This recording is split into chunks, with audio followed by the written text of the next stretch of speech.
दोस्त आदित्य और आप देख रहे हैं हमारा इंटरेस्टिंग चैनल नॉलेज ज्ञान और विकास। गाइस, आज मैं आपको रेडियो एक्टिविटी के बारे में बताने वाला हूँ, रेडियो एक्टिविटी में बीटा पार्टिकल्स के बारे में। गाइस, पिछले वीडियो में मैंने आपको अल्फा पार्टिकल्स और आइसोटोन्स, आइसोबार्स और आइसोटोप्स में जो डिफरेंस था उसके बारे में बताया था। गाइस, अगर वो वीडियो नहीं देखा है तो उसका लिंक मैं डिस्क्रिप्शन में दूंगा, पहले उसे देखिए फिर से देखिएगा और साथ ही एंड स्क्रीन में भी लगा दूंगा। तो आप इस वीडियो को पूरा देखिए क्योंकि हमारा चैनल आपको जेन्युइन कंटेंट देता है और देता रहेगा। गाइस, बीटा पार्टिकल्स होता क्या है? सबसे पहले बीटा पार्टिकल्स के बारे में बताना है तो सबसे पहले हमको बीटा पार्टिकल्स के बारे में जानना चाहिए। Beta particles are fast moving electrons, fast moving electrons emitted from the nucleus of an atom during its radioactive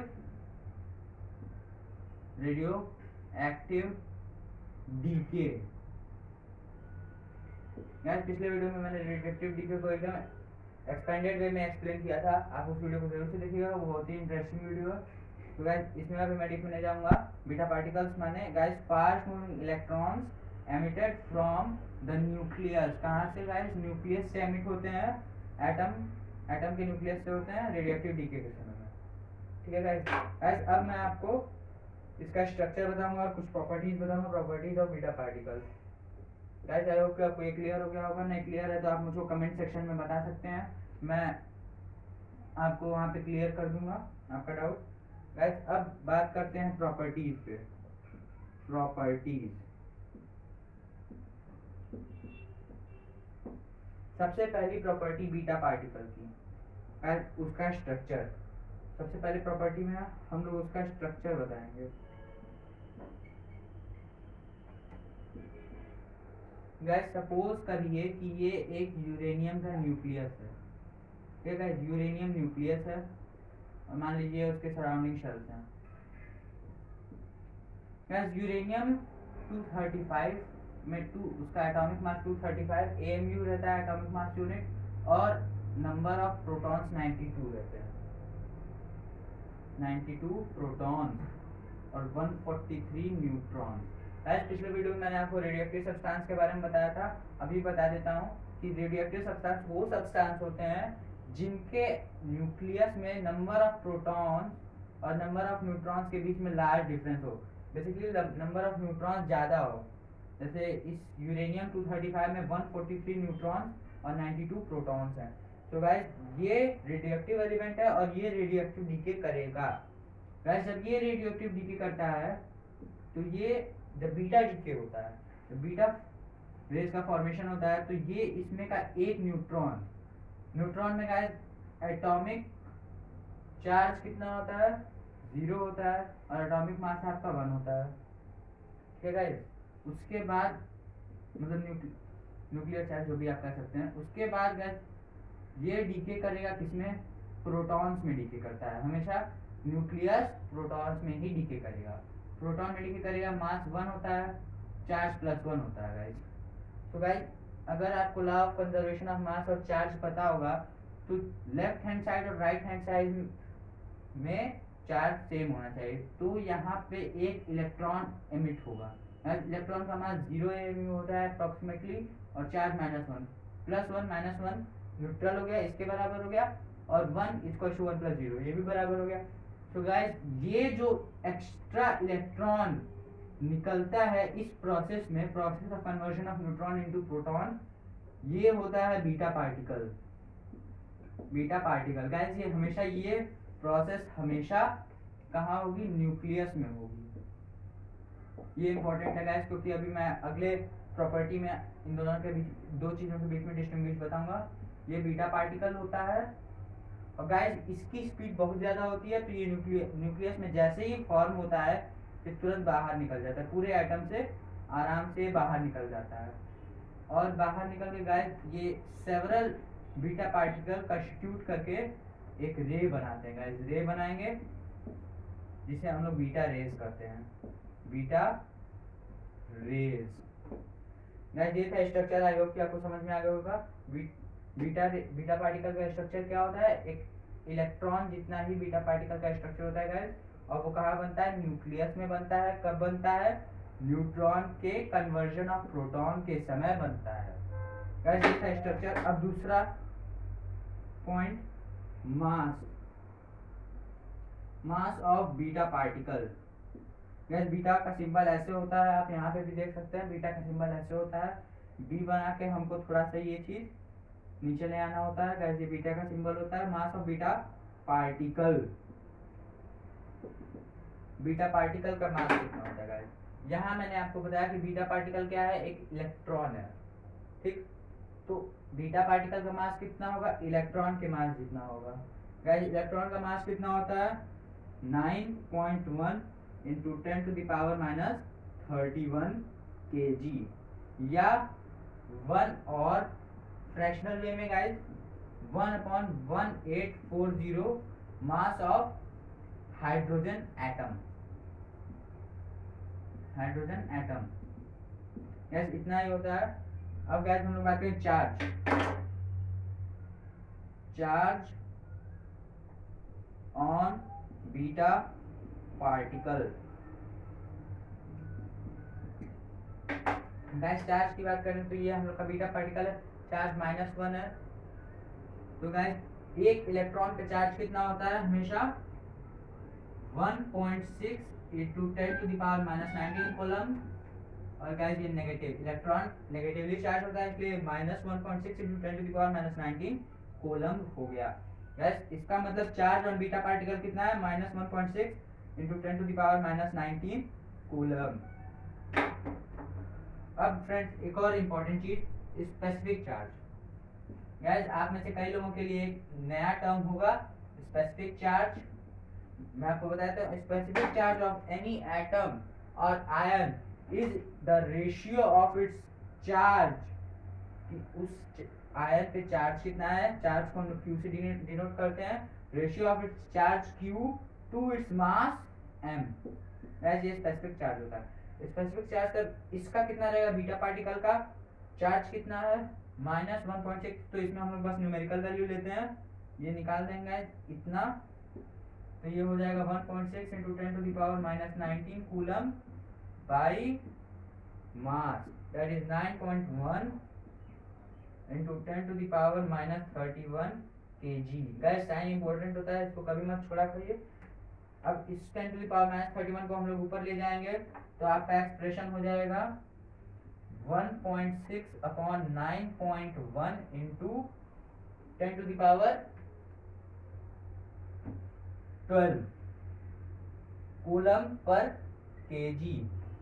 guys अब इसको सॉल्व करेंगे तो आपकी वैल्यू आएगी, गाइस आप इसको सॉल्व करिएगा तभी वैल्यू आएगा। मैं पहले से सॉल्व कर चुका हूं, तो इसकी वैल्यू मैं लिख देता हूं, 1.76 into 10 to the power 11 coulomb पर kg। क्लियर गाइस, ये पहला था स्ट्रक्चर इसका, ये होता है स्ट्रक्चर। दूसरे में मास जो कि 9.1 into 10 to the power -31 kg होता है, charge -1.6 into 10 to the power -19 coulomb, specific charge 1.76 into 10 to the power 11 coulomb पर kg। गाइस आप ये इंपॉर्टेंट पॉइंट्स हैं, इसको नोट कर सकते हैं। और स्पेसिफिक चार्ज की डेफिनेशन क्या होती है, specific charge of any atom और ion is its ratio of charge Q to mass M। Clear है, आप स्क्रीनशॉट अगर लेना चाहें तो ले सकते हैं। गाइस अब हम लोग बात करेंगे तीसरी प्रॉपर्टी। गाइस पहली प्रॉपर्टी को बताते वक्त मैंने आपको एक बात बताई थी कि अभी मैं थर्ड प्रॉपर्टी में डिफरेंशिएशन करूंगा। गाइस थर्ड प्रॉपर्टी में मैं डिफरेंट करूंगा कैथोड रेज और बीटा रेज को। गाइस दोनों ही फास्ट मूविंग इलेक्ट्रॉन्स होते हैं, कैथोड रेज में भी फास्ट मूविंग इलेक्ट्रॉन होते हैं, बीटा रेज में भी फास्ट मूविंग इलेक्ट्रॉन्स होते हैं। तो डिफरेंस क्या है, guys cathode rays orbital electrons के मूवमेंट से बनती है कैथोड रेज। ऑर्बिटल इलेक्ट्रॉन माने अगर ये आपका न्यूक्लियस है, इसके चारों ओर ऑर्बिट है, इसमें इलेक्ट्रॉन्स हैं, इनके मूवमेंट से कैथोड रेज बनती है। और बीटा रेज एक टाइप की रे है जो कि न्यूक्लियस में बनती है guys, nucleus of an atom में बनती है वो इलेक्ट्रॉन, और वो इमिट करता है फास्ट स्पीड पे 3 × 10⁸ मीटर पर सेकंड से कम। लेकिन बीटा रेज की स्पीड गाइस कितनी होती है, 2.7 × 10⁸ मीटर पर सेकंड की स्पीड होती है। और ये कहाँ जनरेट होती है, हमेशा न्यूक्लियस में जनरेट होती है। कैथोड रेज ऑर्बिट्स में जनरेट होती थी, बीटा रेज हमेशा न्यूक्लियस में जनरेट होगी। गाइस अब फोर्थ पॉइंट मैं जो बताने वाला हूँ गाइस वो बीटा रेज की स्पीड है जो कि 2.7 × 10⁸ मीटर पर सेकंड होती है। ये डिफरेंट सब्सटेंस डिफरेंट तक बीटा रेज को एमिट करते हैं, तो ये स्पीड थोड़ी मोड़ी कम हो सकती है, पर 10⁸ मीटर पर सेकंड से ज्यादा रहेगी और 3 × 10⁸ मीटर पर सेकंड से कम रहेगी। क्लियर गाइस अब फिफ्थ पॉइंट क्या है, ionisation energy.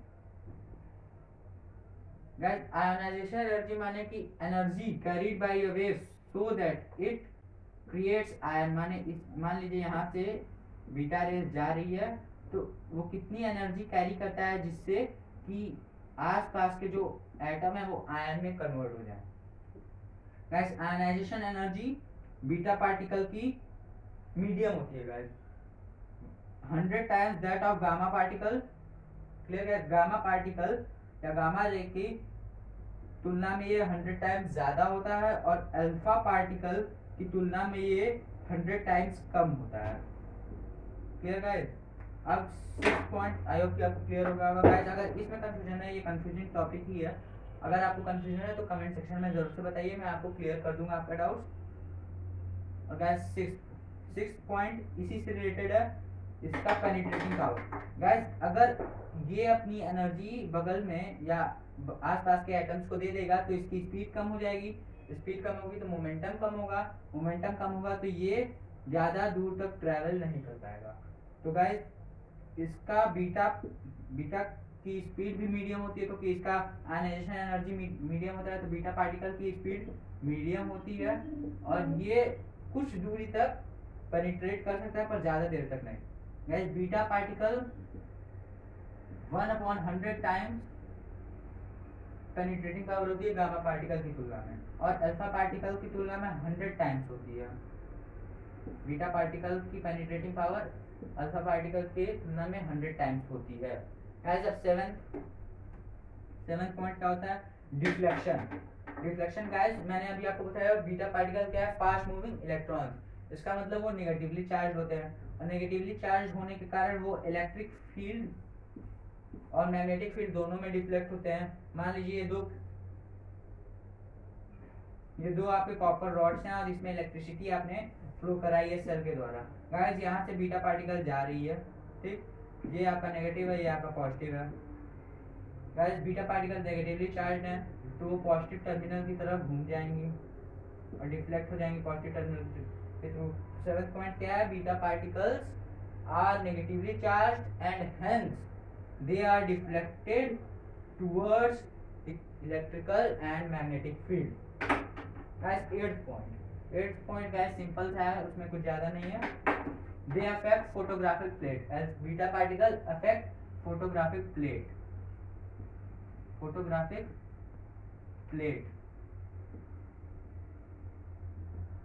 as ninth point, हम लोग का ninth point क्या है, beta particle cause fluorescence on fluorescent material of या fluorescent objects. Next 10th point, 10th हल्का सा इंपॉर्टेंट है, इसको ध्यान में रखिएगा क्योंकि ये कॉम्पिटिटिव एग्जाम में पूछा जाता है और आ भी सकता है। मतलब जब भी कोई बीटा रेज, मान लीजिए बीटा रे है, वो किसी हार्ड या हैवी मेटल से टकराती है तो एक्सरे प्रोड्यूस होता है। एक्सरेज एक टाइप की इलेक्ट्रोमैग्नेटिक वेव है जिसका वेवलेंथ 10 नैनोमीटर होता है। 10 नैनोमीटर इसका वेवलेंथ होता है, 10 नैनोमीटर एक्सरेज का वेवलेंथ होता है। तो गाइस जब भी कोई beta particle hard metallic target या ऐसा मेटल जिसका एटॉमिक मास ज्यादा हो और एटॉमिक नंबर भी ज्यादा हो उससे टकराता है तो एक्सरे प्रोड्यूस होता है। एग्जांपल में गाइस टंगस्टन का सिंबल W होता है गाइस, टंगस्टन। एग्जाम्पल है।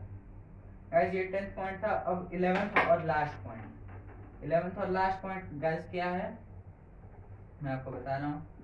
गाइस अभी मैंने आपको बताया था कि बीटा पार्टिकल की पेनिट्रेटिंग पावर मीडियम होती है, तो इसका मतलब ये ह्यूमन सेल्स में, मान लीजिए आपका ह्यूमन स्किन है तो ये इसके अंदर जा सकता है। और बीटा पार्टिकल अगर सेल्स के अंदर चला जाएगा तो ये हमारे सेलुलर टिश्यूज को या हमारे स्किन के अंदर चला जाएगा तो सेलुलर टिश्यू या सेल्स को डैमेज कर देगा। और तो इसी हिसाब से guys 11th property, beta particle cause more serious biological damage than alpha particle but less serious than gamma particle. Guys I hope कि आपको ये सारे पॉइंट्स और प्रॉपर्टीज समझ में आ गई होंगी। गाइस अगर आपको ये चैनल अच्छा लगा तो इस चैनल को सब्सक्राइब करिए, वीडियो अच्छा लगा तो वीडियो को लाइक करिए, और गाइस इसे अपने दोस्तों के साथ शेयर करिए और कमेंट सेक्शन में बताइए कि आपको इसमें क्या चीज़ नहीं समझ में आई या आप किस टॉपिक पे वीडियो चाहते हैं। तब तक के लिए goodbye guys, thank you.